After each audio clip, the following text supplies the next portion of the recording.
la misma lógica que el Scratch. No sé si alguno de ustedes pudo, este, digamos, probarlo, ¿sí? Era una tortuguita que iba marcando de acuerdo a las instrucciones, ¿sí? Que podía retroceder, avanzar, de acuerdo al valor que se le daba y marcar la distancia que uno quería que avanzara y demás. Bien, ahora fue reemplazado mucho después por el Scratch. Y estos fueron los creadores, eh, Paper y este señor Faucey, ¿sí? Bien, bueno, vamos al tema. Igual lo van a tener, porque yo digamos que el Power lo voy a subir, así que van a tener un poco más de información. Bien, volviendo al tema de la ley federal, que resultó realmente insuficiente, tanto la política de capacitación, en principio porque algo, digamos, básico, el docente en general no tiene un solo turno, tiene por lo general 2 turnos, y las capacitaciones eran siempre fuera de horario, o sea que no tenía muchas posibilidades de capacitarse. Y las capacitaciones que se implementaban in situ, digamos, en las escuelas, eran escasas y realmente no eran, digamos, productivas en cuanto a utilizarla con fines pedagógicos y con fines didácticos, ¿no? Para que el alumno pudiera ponerlos en marcha. En esa época todavía se utilizaba lo que era el gabinete de computación. Y de eso vamos a ver un poquito en una de las investigaciones que realiza Susana, que traía sus inconvenientes, porque tenían generalmente esos gabinetes de computación estaban a cargo de una persona que tenía digamos, la obligación de abrirlo, de cerrarlo. Si esa persona no estaba, era un problema, o no se abría o tenía que hacerse cargo algún administrativo que desconocía el tema. Y dentro de las currículas, la tecnología informática, porque en ese momento todavía no se hablaba de TIC, eh, era muy reducida, es decir, se dedicaba 1 hora semanal para que los chicos pudieran estar frente a las computadoras, y en general no había una para cada niño, sino que eran por ahí 3 o 4 niños que estaban con una sola computadora, o sea que también era bastante engorroso. Eh, Después, otras problemáticas que se fueron presentando era que no se podían mantener, quedaban obsoletas algunas, las que se rompían no se arreglaban. Es decir, hubieron una serie de problemas ligadas al tema presupuestario que impidieron realmente que esto pudiera prosperar. Igualmente no se le puso mm, tanto énfasis a esta cuestión. El énfasis estaba puesto más que nada en la compra de materiales informáticos, de PC, es decir, en la cuestión comercial, más que en la cuestión de los contenidos y lo pedagógico. Y recién les decía que Roxana Cabello lo llamó la etapa de dependencia tecnológica, y bueno, bueno, Susana Morales también le había puesto, a ver si lo encuentro por acá, el nombre, deficiencia tecnocrática. A ver, se pensaba que las computadoras iban a llegar a las escuelas e iban a cambiar, digamos, la educación. Y al día de hoy todavía podemos decir que no es así. Eh, Fueron recursos importantes, sí, pero que no han sido aprovechados lo suficiente como para poder decir que estos planes, porque fueron varios los planes que se llevaron a cabo para poder eh, poner digamos, la tecnología al servicio de la educación, algo que no se logró. Digamos que más que nada fue la dotación de equipamiento informático, la capacitación docente que no se logró, y la organización del sistema educativo en todos sus niveles. Que las intenciones estuvieron, pero realmente no se llegó a lo que se quería lograr, ¿no? A los objetivos. Bien, y los docentes, por supuesto, quedaban enfrentados a un medio que desconocían. Yo creo que el otro día les comenté que en una entrevista que le realizaron, creo que Marta le realizó a Roxana Cabello, que ella decía que era, digamos, un modelo difusionista. Es decir, se llevaron las computadoras a las escuelas y se dejó de alguna manera a cargo de los docentes el tema de, bueno, vean ustedes cómo hacen, ¿no? Y siempre en las escuelas hay quienes, bueno, tienen un poco más de conocimiento y eran los encargados de alguna manera eran los encargados de poder difundir a los otros docentes cómo era su manejo y su uso. Que, bueno, eso tampoco era lo que se tendría que haber hecho, ¿no? O sea, eh, la capacitación sobre la marcha tampoco.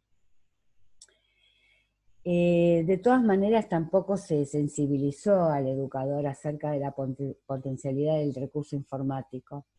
En una de las investigaciones que yo les voy a comentar van a ver que se analizan las representaciones que tienen algunos docentes acerca de la computadora, y en alguna de las respuestas surge que la computadora es maravillosa, pero no sabe para qué. Es decir, que es maravillosa porque es el futuro, respuestas de ese estilo, ¿no es cierto? Es decir, no se sabía bien qué hacer con ellas, o sea, qué hacer con las computadoras.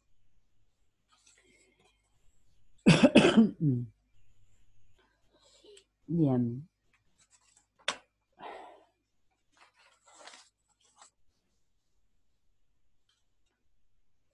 En el medio, digamos, a mediados de los 90, aparece Internet. Y bueno, el tema era también que el recurso tampoco estaba disponible en todas las escuelas, que cuando estaba disponible era muy difícil también la conexión, lo que contaba Luis, que había conexiones de primera, de segunda, de tercera y de cuarta, es decir, eh, también fue un problema, es decir, llega Internet, pero no, las escuelas en general no estaban conectadas, y las que tenían conexión realmente era muy difícil poder acceder. En fin, hubieron, digamos que diferentes problemáticas para que la Ley Federal de Educación no pudiera tener el éxito esperado. Yo lo que les voy a mostrar son una serie de políticas que se llevaron a cabo durante esta ley. Es decir, se crearon un montón de programas, pero bueno, sin el éxito esperado. El PRODIMES 1, el PRODIMES 2, se crea el Centro Nacional de Educación Tecnológica en el 95. Bueno, acá, a ver, hay en este gráfico se muestra cómo era, digamos, la conexión en Internet, ¿no es cierto?, desde el 97 hasta el 2000. La cantidad de usuarios era muy baja, como se puede ver.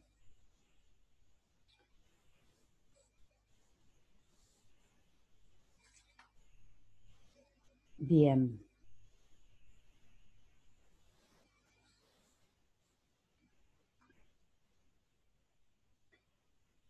y algunos datos de cómo era el acceso a Internet en la Argentina.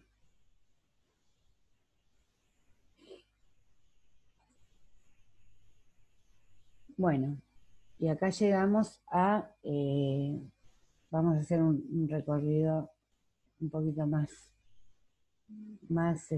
rápido, porque en el año 2003 asume Néstor Kirchner. Bueno, acá sucede este acontecimiento. En el 2003, la Cumbre Mundial de la Sociedad de la Información, y luego en el 2005, la Cumbre Mundial de Sociedad de la Información y el Conocimiento. ¿Estamos todavía o se cortó?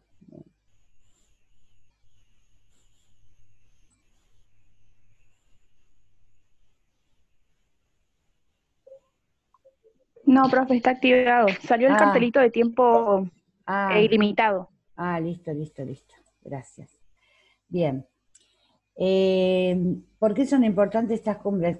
A ver, asume Néstor Kirchner y eh, se implementa la Ley Nacional de Educación, la LEN. Bueno, es un periodo favorable en cuanto que, bueno, estas cumbres lo que hacen, instan a los gobiernos a el tema justamente de aminorar lo que era la brecha digital. Ya en la cumbre de 2005 se habla de brecha cognitiva, es decir, ya no solo acceder al recurso, sino también qué hacer con él, ¿no es cierto?